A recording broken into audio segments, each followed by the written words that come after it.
Në vitin 2003, 17% e mjekëve në Zvicër ishin të huaj, deri në vitin 2024, 21 vite më vonë, kjo shifër ishte dyfishuar në mbi 41%, duke të i kaluar ndjeshëm mesatare në OECD prej 19%. Numri i profesionistëve mjekësor në Zvicër u rrit me 3.7% në vitin 2024, megjithatë, përqindja e mjekëve të huaj që punojnë në vend vazhdon të rritet, duke arritur në 41.3% të gjithë mjekëve në vitin 2024. Sipas një përfaqësuesi të një shoqate mjekësore që foli me SRF, është e rrezikshme të mbështetesh kaq shumë te profesionistët e huaj mjekësor.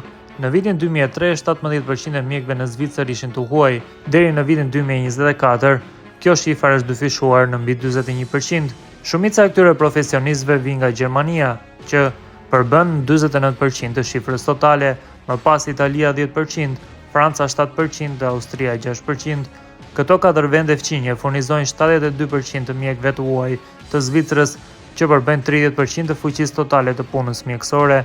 Një arsye kryesore për numrin e madh të mjekëve të huaj është dështimi i Zvicrës për të trajnuar mjaftueshëm vetë. Ivoni Gilli, një zëdhënëse e shoqatës së mjekësisë zvicerane, deklaroi se shumë pak mjekë ishin trajnuar gjatë 2 dekadave të fundit dhe pasojat tani po bëhen të dukshme në sistemin shëndetësor vendas. Kjo varësi sipas saj paraqet një rrezik. Nëse vendet fqinje fillojnë të ofrojnë kushte më të mira pune, Zvicra mund të përballet me një mungesë, paralajmëroi Gilli.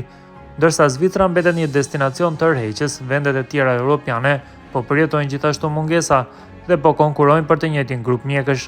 Tashmë është vënë re një rënje numrit të mjekëve gjerman që lëvizin drejt Zvicrës.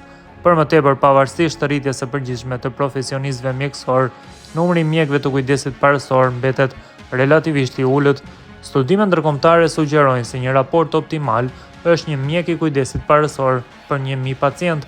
Megjithatë, në Zvicër, norma është vetëm 0.8 për 1.000. Mjekët e përgjithshëm janë veçanërisht në mungesë, pjesërisht për shkak të barierave rregullatore në disa kantone